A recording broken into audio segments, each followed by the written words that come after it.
안녕하세요. 온라인 경제 기사의 달인 알파균입니다. 자, 제가 3월 27일 기사랑 오늘 기사랑 좀 끊었습니다. 그렇기 때문에 어, 27일 거 청취하시는 분들은 아마 마지막 부분에 좀 끊기는 걸 볼 수 있을 텐데요. 그거는 이제 3월 26일 기사를 얘기하는 겁니다. 한아름 기자입니다. 진단키트 대장주 시젠 제2도약을 나서네요. 해외 수출 확대를 위해 천덴표가 준비한 야심작은 올플렉스 사스 코브 2 마스터 어서입니다. 튜브 하나에 담긴 검체를 통해 10개 유전자를 한꺼번에 검사한다. 검체 유효성을 확인하는 유전자 1개 외에 기존 코로나 바이러스 유전자 4개와 변이 바이러스 유전자 5개를 식별해낸다. 시제는 이달 중 유럽서 CE 인증을 획득한 후 수출에 나설 예정이라고 합니다. 권가림 기자입니다. 500조 우주시장 정조준 한국 기업은 어디에 있다고 할까요? 자, 이 밖에 하나 시스템은 소형 경량화된 방산용 레이더 TR 모듈과 개구면 안테나 기술을 적용한 초소형 SAR 위성 개발도 진행하고 있다. 그럼 앞으로 하나그룹의 우주 사업과 관련한 비즈니스 모델 구축과 투자 재원 마련 및 인수 합병 등 굵직한 사안은 스페이스 허브에서 결정된다. 스페이스 허브는 그룹 내 우주 산업을 총괄하는 팀으로 김승현 하나그룹 회장의 장남 김동관 하나솔루션 사장이 총괄한다. 회사 관계자는 에어로스페이스의 발사체에 세트랙 I의 위성을 싣고 하나 시스템의 통신 체계를 탑재하는 등 계열사 협업도 김 사장 중심의 스페이스 허브에서 이루어질 거라고 하네요. 자, 그래프를 한번 보실게요. 방산 기업별 우주 산업을 한번 보면요. 자, 하나 에어로스페이스 위성 시스템 업체 세트랙 I 지분 인수했고요. 한국형 발사체인 누리호 액체 로켓 엔진 개발, 하나 시스템 미국 전자식 빔 조향 위성 안테나 기술 카이메탈 330억 투자, 영국 위성통신 안테나 기술 벤처기업 페이저 솔루션 인수에 하나 페이저 설립을 했습니다. 기대가 많이 되네요. 우리나라 우주항공 산업을 발전시켜 주길 바랍니다. 이한득 기자입니다. 테슬라의 우주 진출 7.8기입니다. 한국은 언제쯤? 2005년 세트랙 I가 첫 투자를 받은 이래 몇몇 기업이 간간히 투자를 받다가 2017년 들어서야 투자가 증가하기 시작했습니다. 2020년 총 투자액은 11월 기준 130억 규모이고요. 다만 최근 들어 대형 반상 기관을 중심으로 뉴스페이스에 대한 본격적인 투자를 단행하고 있어 앞으로 민간 중심의 우주 산업 개발에 탄력이 될 거란 전망이 실립니다. 힘이 실립니다. 한국형 발사체 개발도 조만간 성과가 기대되고요. 위성이나 우주선을 쏘아 올리기 위해선 발사체가 필요하지만 한국은 아직까지 자체적인 발사체를 갖추지 못해 위성을 쏘아 올릴 때마다 해외에 의존해 왔습니다. 이런 가운데 한국은 정부 주도로 2010년부터 1조 9,572억 원을 들여 한국형 발사체인 누리호 개발을 진행하고 있으며 오는 10월 위성 모사체를 싣고 1차 발사가 예정돼 있습니다. 내년 5월에는 무게 200kg의 성능 검증 위성을 장착해 우주로 발생하게 되네요. 자, 급증하는 좀비 기업 옥석 가리기로 부실 쇼크를 줄여야 될 것 같습니다. 국내 10개 기업 중 4곳이 영업이익으로 이자도 내지 못하는 한계 상황에 내몰린 것으로 나타났고요.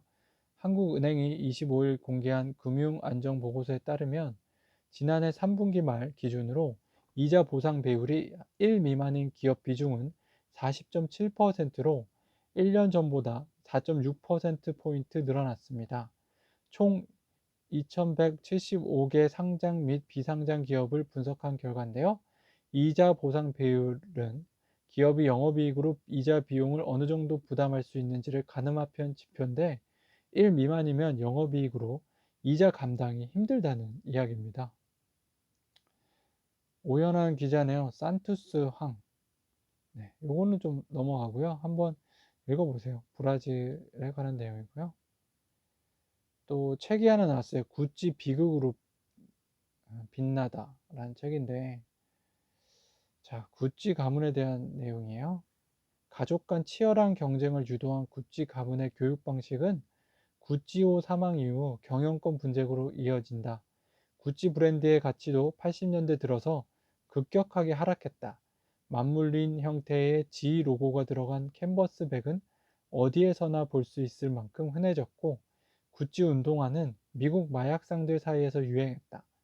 하락한 브랜드 가치를 되돌리기 위해 구찌는 명품 업계 최초로 투자은행과 손잡고 변화를 추구하지만, 경영권을 둘러싼 가족 간 소송전으로 난간에 포착했다.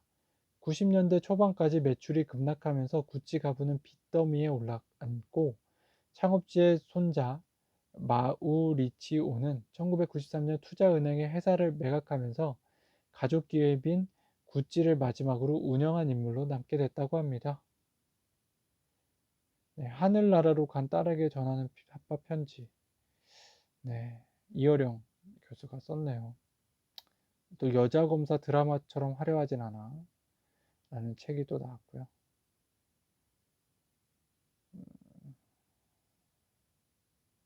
자, 김민경 기자네요. 구연모의 KT 자산 정리 속도 e스포츠 구단 KT 롤스터도 판다고 합니다. KT의 e스포츠단이 있어요. 게임 스포츠단이죠. IB 업계 한 관계자는 아직 국내에서는 e스포츠 산업에 대한 이해도가 낮은 만큼 몸값을 후하게 받을 수 있는 해외 LP, 해외 투자자를 염두에 둔 것으로 보인다. 주요 e스포츠 구단은요, 축구로 비유하면 영국의 프리미어 리그와 비슷해 해외에서 인기가 많다고 합니다. 리그 오브 레전드를 운영하는 라이엇 게임즈에 따르면 지난해 열린 리그 오브 레전드 챔피언스 코리아 시청자의 67%가 영어, 일본어, 프랑스어 등 해외 시청자였다고 하고요. 회사 내부에 정통한 한 업계 관계자는 내부적으로 비주력 사업 매각을 위한 태스크포스를 구성하고 문어발식으로 늘려온 사업들을 정리하고 있다고 말했다. 이에 대해 KT 관계자는 매각만을 염두에 둔 절차는 아니다라면서 e스포츠는 중요한 사업 분야인 만큼 투자 유치 등 다각도 방법을 모색하고 있다고 합니다. 안 팔 수도 있다는 얘기네요. 헤지펀드 대부 레이 달리오인데요. 미국 정부가요, 비트코인 소유를 막을 수도 있다는 얘기를 했네요. 자, 24일 달리오는 야후 파이낸스와의 인터뷰에서 모든 국가는 수요와 공급을 통제하는 독점권을 소중히 여긴다며 이같이 밝혔네요. 달리오는 미국 정부가 금의 소유를 금지한 적이 있다며 비트코인 소유 금지가 불가능한 일이 아니다라고 설명했습니다. 프랑클린, 프랭클린 루즈벨트 전 미국 대통령은 지난 1933년 금의 사적 소유를 금지하고 금을 전부 몰수한 바 있다. 금이 가치 저장 수단으로서 화폐와 경쟁하는 것을 원하지 않았기 때문이라고 합니다. 주주가치 제고 신한금융 자사주 소각 만지작 한다고 하니까요. 좀 관심 있게 보시면 될 것 같습니다. 민사법정 이자율이요, 연 5%에서 3%로 낮추는 걸 추진하는 의원이 있네요. 김진표 더불어민주당 의원이 25일 민법에서 규정하는 법정 이자율을 연 5%에서 3%로 낮추고 변동 이율제를 적용하는 민법 개정안을 발의했다. 법정 이자율 개정안이 발의된 것은 민법이 제정된 지난 1958년 이후 처음이다. 현행법에 따르면 민사소송에서 패소한 당사자는 통상 소송을 시작한 시점부터 확정 판결이 나기까지 연 5%의 금리로 원금에 대한 이자를 지급해야 한다. 이처럼 법정 이자율이 실질 금리에 비해 지나치게 높아 소송 당사자들의 재산권 및 재판받을 권리조차 침해받는다는 지적이 꾸준히 이어지고 있다고 합니다. 부도 내몰린 기업 빚 42조 위험순위라고 하네요. 아까 말씀드렸죠? 한은은 2007년에서 2019년 실제 부도가 발생했던 기업들의 재무지표를 분석한 결과 부도 발생 2에서 5년 전에 이자 보상 비율이 1을 밑돌고 차입금 상환 배율이 5배를 초과할 뿐 아니라 부채 비율도 200%를 초과한 것을 포착하고 상한 위험 기업을 분류했습니다. 이자 보상 비율 1 미만은 영업이익으로 이자를 낼 수 없다는 의미고요. 차입금 상한 비율은 영업활동에서 발생한 현금 흐름으로 차입금을 충당할 수 있는지 측정하는데, 주요 신용평가사는 이 비율이 5에서 6 이상일 경우 원금 상환 능력이 취약한 것으로 분류합니다. 부채 비율도 200%를 넘을 경우 통상적으로 자금 조달 구조 안정성이 좋지 않다고 보고 있네요. 중국 히토류 패권 자신만만. 왜 그럴까요?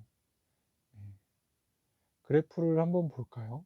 히토류는 과연 어느 나라가 많이 가지고 있을까요?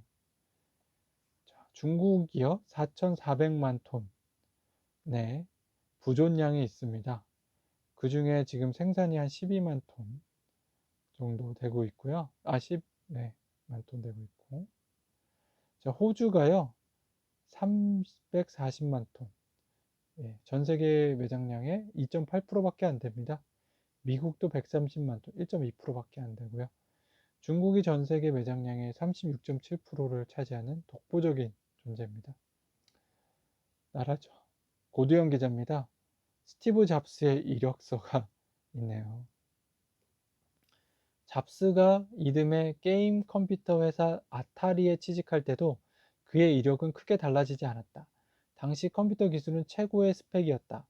잡스를 채용한 아타리 창업자 놀란 보시넬은 그의 이력서에 적힌 관심사와 열정, 창의력을 보고 뽑았다고 말했다.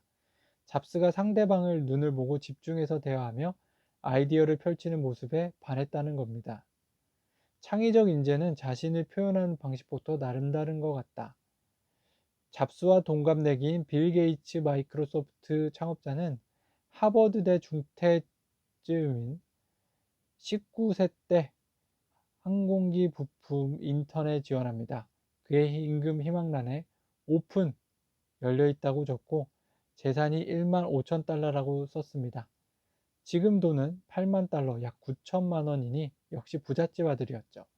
그는 다른 사람들이 잘 적지 않는 몸무게 130파운드, 약 58kg까지 쓰는 등 꼼꼼한 성격을 그대로 보여줬네요. 이미아 기자인데요. 사교육 메카 대치동은 독서 1번지라고 합니다.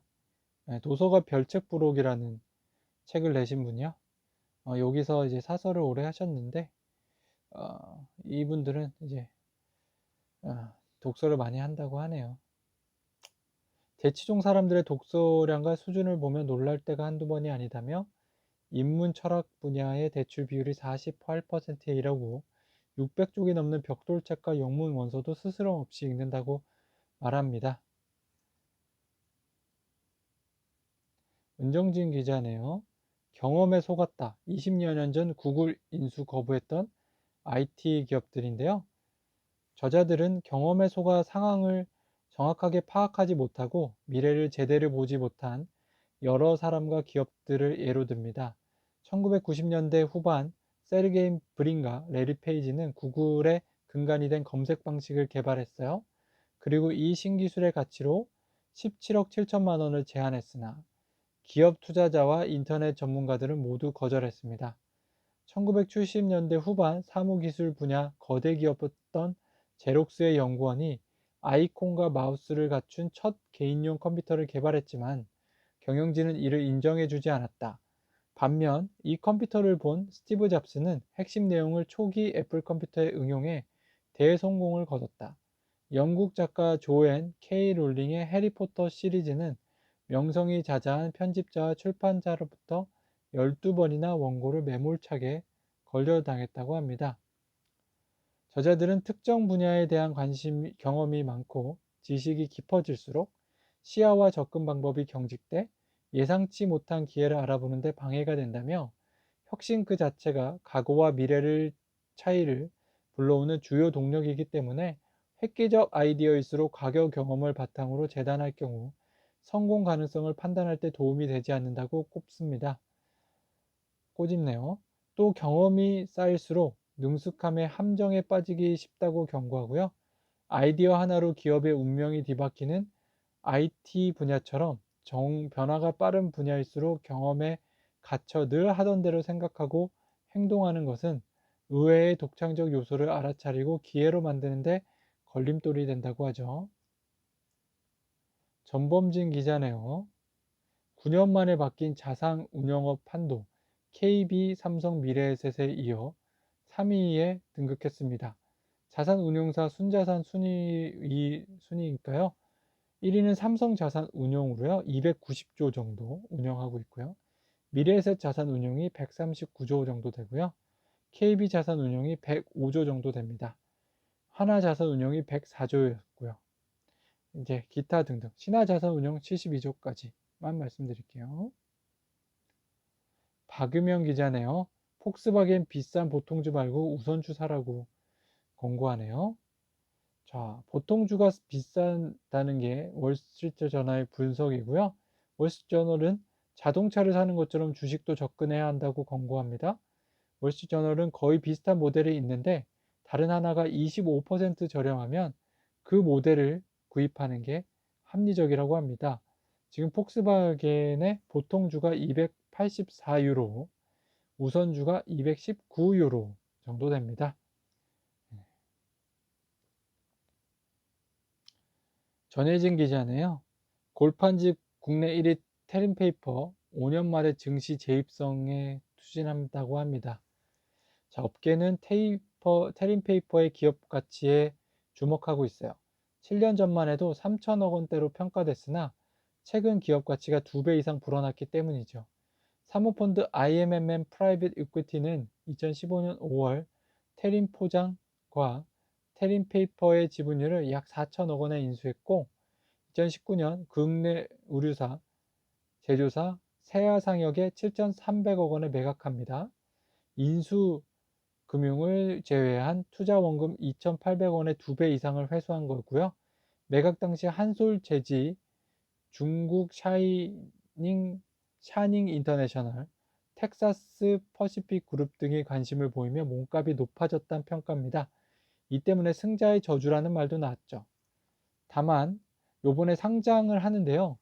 상장 폐지 전력이 거래소 심사에 발목을 잡을 수 있다는 우려가 나옵니다. IMMPE는 코스닥 상장사였던 테리페이퍼를 인수한 후 2016년 자진 상패를 결정합니다.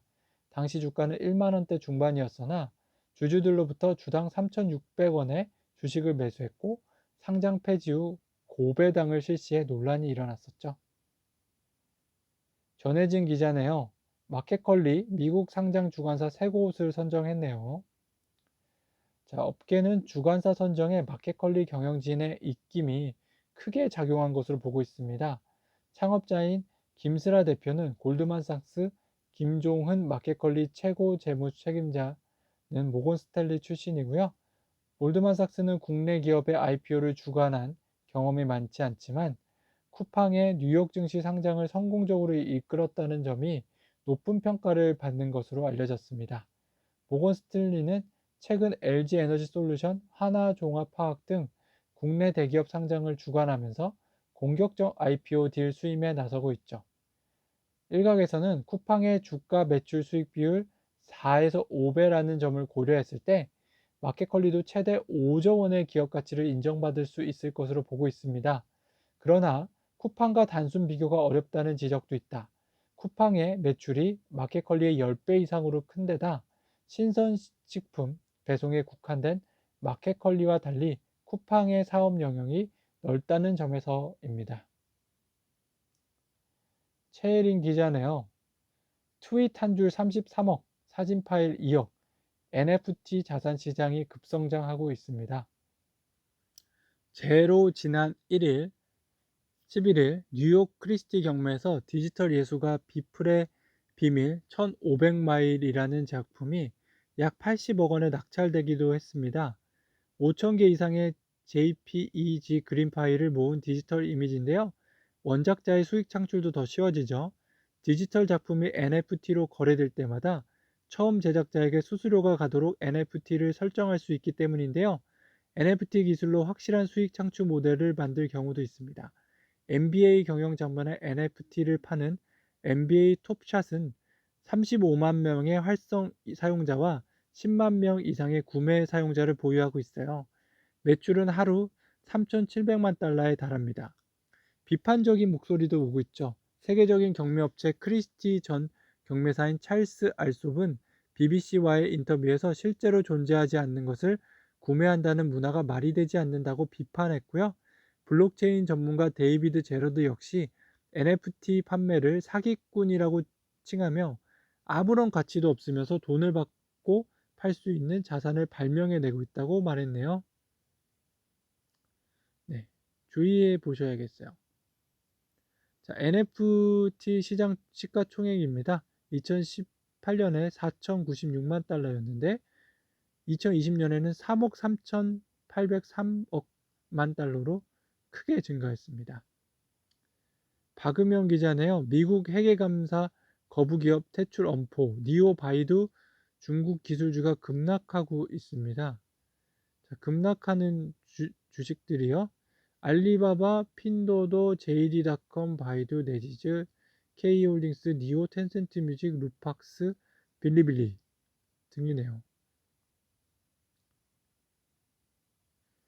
이날 미국 증권거래위원회 SEC는 회계법인이 미국 해외 기업에 대한 감사를 강제하는 조치를 준비하고 있다고 발표했고요. 해외 기업이 감사를 3년 동안 거부할 경우 미국 뉴욕 증권거래소나 나스닥에서 퇴출시킬 것이라고 경고했어요.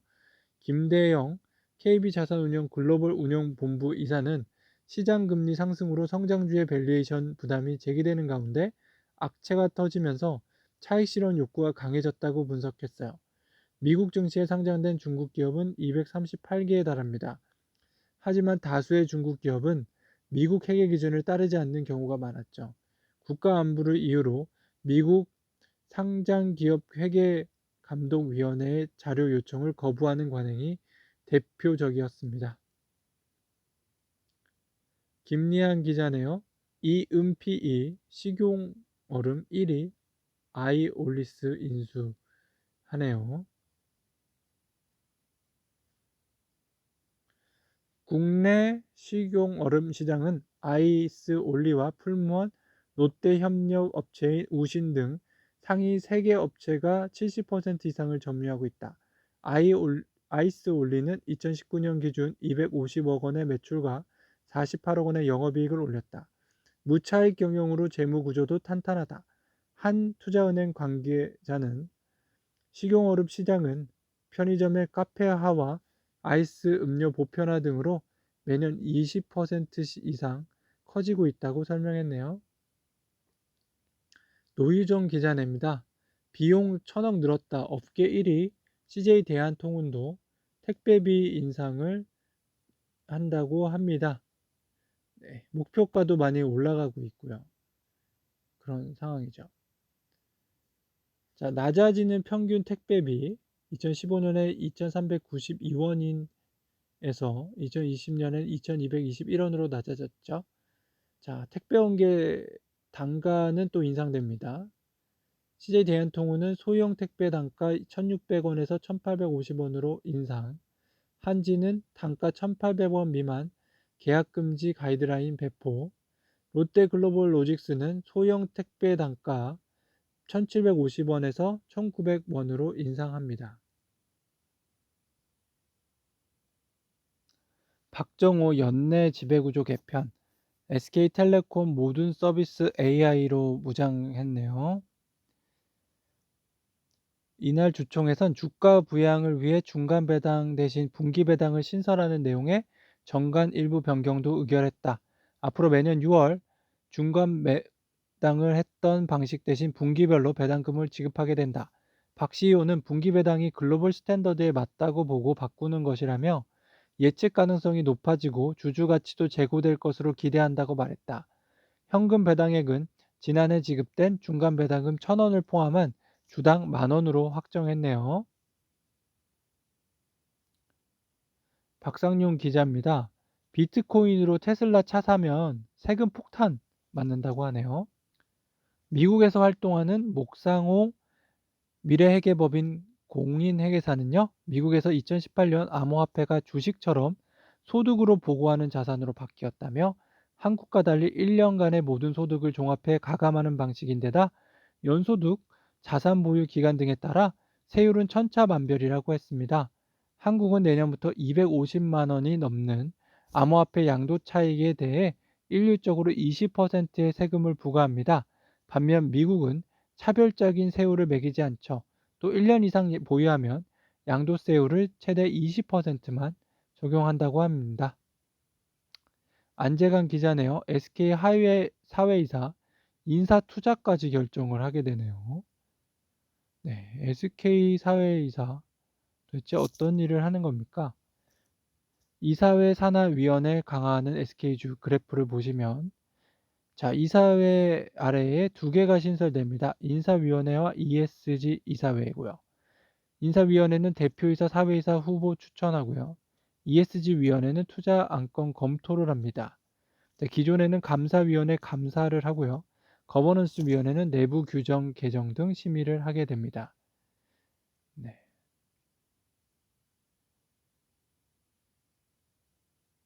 인사위원회와 함께 신설되는 ESG위원회의 핵심 역할은 투자 심의고요. 기존 거버넌스위원회에서 하던 것을 ESG위원회로 이관합니다. 그룹이 추구하는 ESG 경영에 부합되지 않는 투자는 ESG위원회가 거부할 수 있다.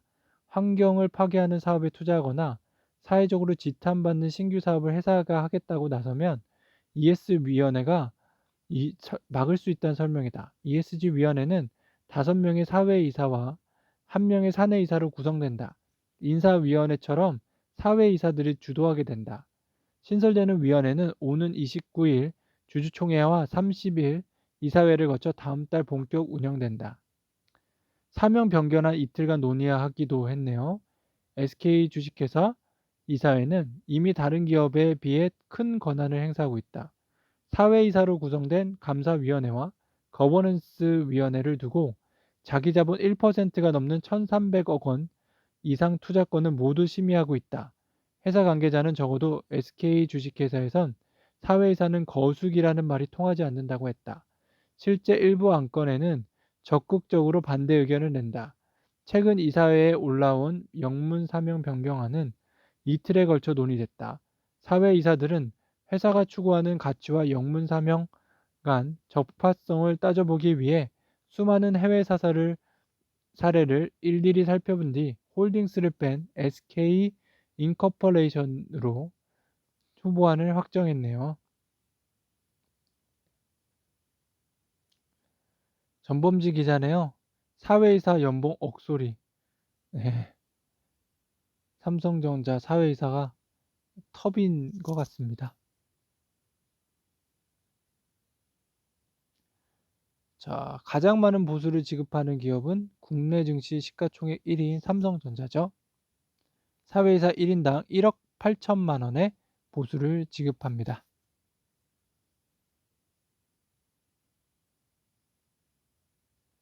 삼성물산은 1억 4,200만 원이고요. 현대차 1억 4,100만 원, NC소프트 1억 2,400만 원 등등이 되네요. 김지성 기자네요. 택배요금 줄인상의 증권가, 공격적 투자 실탄 확보, 목표가를 올리고 있어요.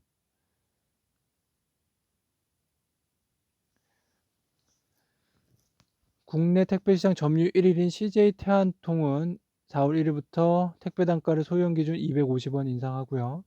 증권업계는 CJ 대한통운의 이익 전망도 높아질 것으로 보고 목표 주가를 상향 조정했죠. 25일 물류업계에 따르면 최근 CJ 대한통운이 각 대리점에 배포한 새 운임표에서 소형 상품 계약 단가가 기존 1,600원에서 1,850원으로 250원 인상됐어요. 개인 고객 택배 운임은 인상하지 않았고요. 앞서 롯데글로벌로지스도 1,750원이던 소형 택배비를 1,900원으로 인상하는 등 최근 택배 운임 인상이 이어지고 있습니다. 택배기사 가로사 방지 대책으로 분류 인력이 투입되고 분류 잔류와 자동화가 이루어지는 등 본사 비용 부담이 늘어서 그렇고요. CJ 대한통운과 롯데로지스틱스, 한진택배 등 택배기사 가로 방지 등을 위해 지난 2월 6,000명의 분류 인력을 투입했습니다.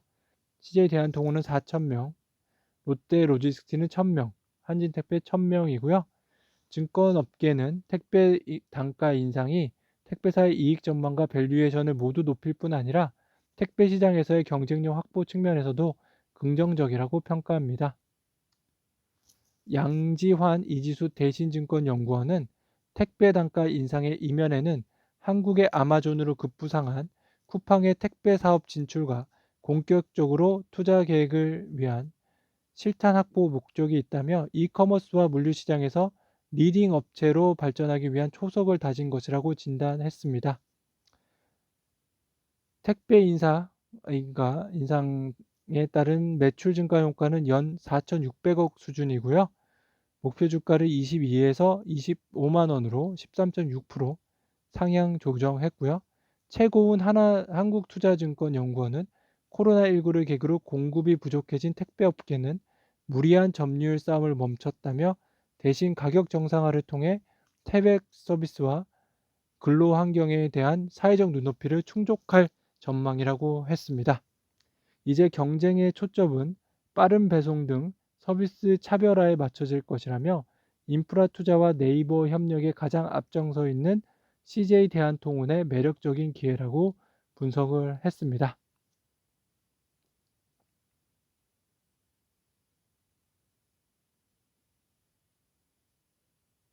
SK그룹이요, 바이오 투자 전문가 쓸어가고 있네요. 뭘 노리는 겁니까? SK바이오 투자센터는 이동훈 센터장이 이끌고 있고요. 이 센터장은 삼정 KPMG를 거쳐 동아 ST에서 글로벌 사업 총괄 부사장을 영입한 투자 전문가입니다. 2019년 12월 SK에 합류했고요. SK그룹 바이오 투자센터에 최근 김기일 전 NS인베스트먼트 대표가 임원 끝 인사로 합류했고요. NS인베스트먼트는 강정석 동아소시오 홀딩스 회장이 2015년 사재를 출연해 설립한 투자사입니다. 김 전 대표는 바이오 관련 투자와 인수합병 분야에서 오랜 경력을 쌓은 전문가로 알려졌고요. 바이오 분야 투자 전문가로 유명한 조아련 전 미래에셋 벤처투자 이사도 SK바이오 투자센터에 최근 합류했습니다. 조 전 이사는 연세대 의과대학에서 연구조교수로 일하다 미래에셋 벤처투자에 입사해 바이오 투자를 담당하고 있네요.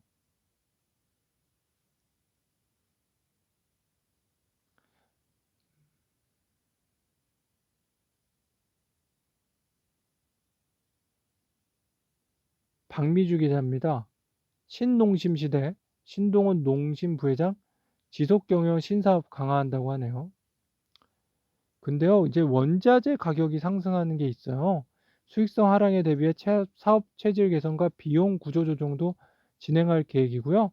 박준 농심 대표 부회장은요, 코로나19로 산업의 변화가 급격하게 빨라지고 불확실성의 확대로 글로벌 경제는 더욱 예측하기 어려워질 것으로 보인다며 대내외 환경과 경영 여건 변화에 체계적이고 유연하게 대응해 주력 사업과 해외 사업을 확대할 수 있도록 노력하겠다고 했습니다. 지난해 연결 기준 농심의 매출액은 전년 대비 12.6% 상승했고요. 영업이익은 103% 상승을 했네요. 이종우 기자입니다. 배생배사 이커머스 쿠팡이 불집힌 유통공룡 합종 연행이네요. 유통산업이 재편되면서 배달 산업에 대한 관심이 높아지고 있습니다. 2019년 배달의 민족으로 유명한 우아한 형제들이란 회사가 4조 8천억 원을 한 가격으로 독일 기업에 넘어갔죠. 당시 배달앱 하나를 인수하는데 5조 원을 쓰는 게 맞느냐는 이야기도 있었는데 지나고 보니 꽤 괜찮은 선택인 것 같아요. 전자상 거래를 이용하는 소비자들이 가장 민감하게 느끼는 서비스가 배달이기 때문이죠. 자, 미국, 중국 부양책이 끝나면서 중국 증시가 한 달 만에 15% 추락했다는 얘기가 나와요. 자, 아까도 얘기해 드렸는데 주가 약세 배경에는 최근 중국이 경기 부양책 축소를 예고하면서 재정 확대보다 부채 통제 정책 집중에 따른 분석이라는 나오고 있습니다. SCMP는 향후 12개월 동안 중국의 주가 지수 수준이 세계 각국의 지수보다 상대적으로 약세를 보일 것으로 전망된다며 이는 중국 정부의 경기 부양책 축소가 영향을 미친 것으로 해석된다고 전했습니다. 페이치완 리우 넷 웨스트 마켓 중국 전문 경제학자는 중국 회사라는 다른 나라의 경기 부양책을 감축할 경우 발생할 수 있는 시나리오를 잘 보여주고 있는 것이라고 분석했네요.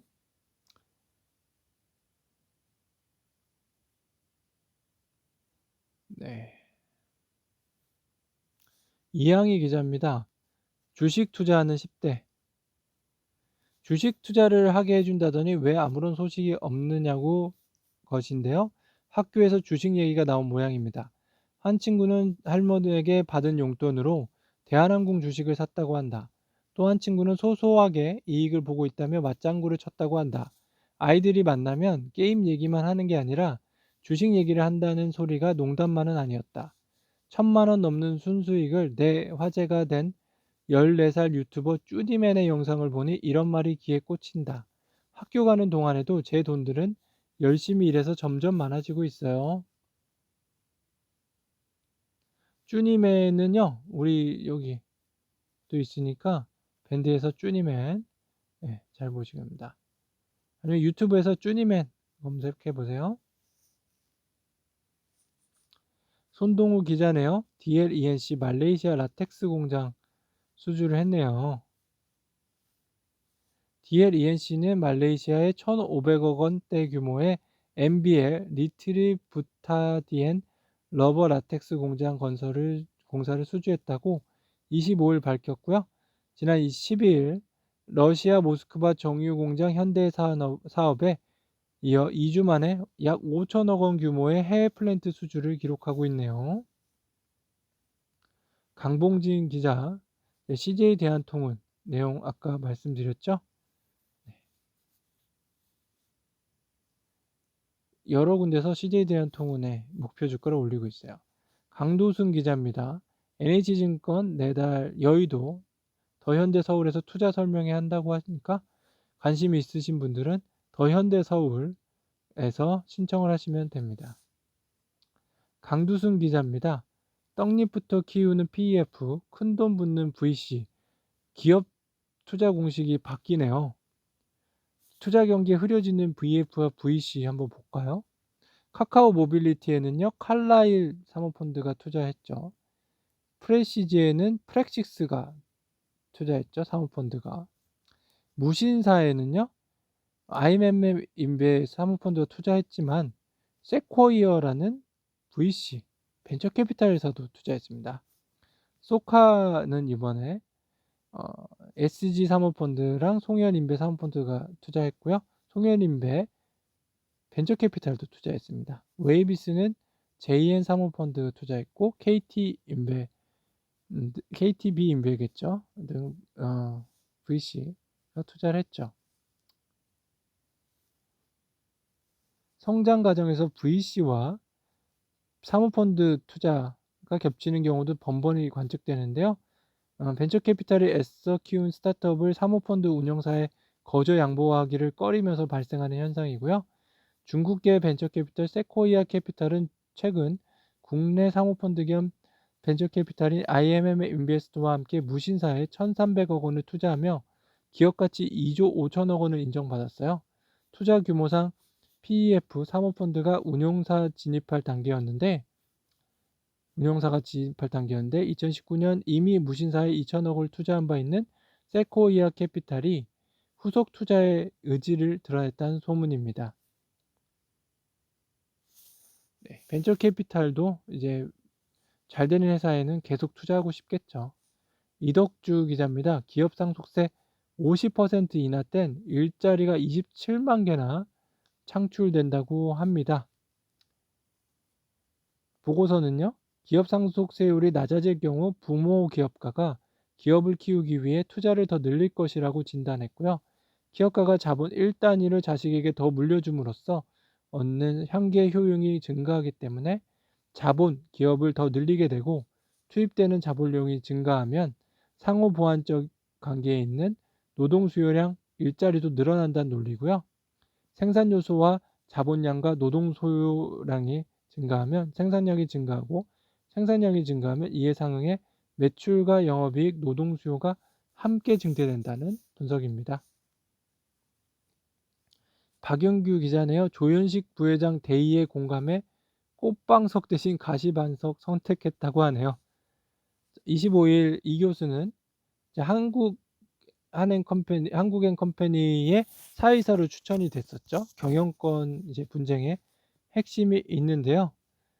자, 거버넌스 개선을 통해 기업 가치를 향상시키고 장기적으로 주주와 이해관계자, 사회에 기여하는 일이 많을 것이라는 조 부회장의 명분과 대의에 공감했다며 올해 초 논의가 이루어졌던 대형 상장법인을 신임 사회이사 후보로 하는 꽃방석 대신 일반 주주의 분리선출감사위원 겸 사회이사 자리에 모험을 거는 가시방석을 택했다고 했습니다.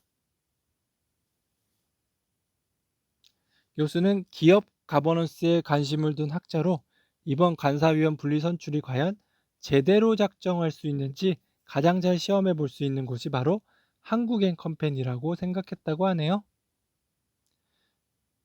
김덕식 기자입니다. 비트코인으로 테슬라 살려다 세금 폭탄 맞을까 하네요. 네, 한번 표를 볼게요. 비트코인으로 차 구매 시 추가 비용입니다. 양도 시세 차익 과세 기준은요. 8만 달러 미만은 세율 0%, 8만 달러 이상은 세율이 15%, 15% 세율 기준 초과는 20%고요. 1년 이상 보유하면 0에서 4만 달러가 연소득인 분은 양도세율 0%입니다. 4만에서 44만까지는 15%, 44만 달러 이상은 20%까지 되네요.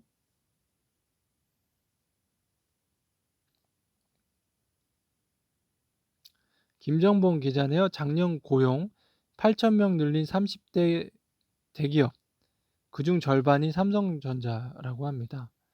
삼성전자가 고용 많이 늘렸어요. 네이버가 이제 3,400명에서 4,000명 가량으로 올라갔고요. SK이노베이션이 한 2,000명에서 2,400명 가량 올라갔고요. 인시소프트가 3,700명에서 한 4,200명 가량 올라갔고요. 삼성바이오로직스가 2,500명에서 한 2,800명 가량 올라갔고요. 삼성전자가 그래도 이게 몇 명입니까? 10억 5천만 명입니까? 네. 진짜 많네요. 10억 9천만 명으로 올라갔어요. 제가 잘 읽은 게 맞겠죠? 아니죠. 죄송합니다. 10억이 있을 수가 없죠. 네. 네, 5천 명, 만 명, 10만 명. 10만 명. 네. 네, 10만 5천 명에서 10만 9천 명 많이 올렸네요. 네, 오늘까지 이제 알파균의 경제 뉴스 전해드렸고요. 즐거운 시간 되셨습니까? 알파균의 경제 뉴스 구독해 주시고 많이 소개시켜 주세요. 감사합니다.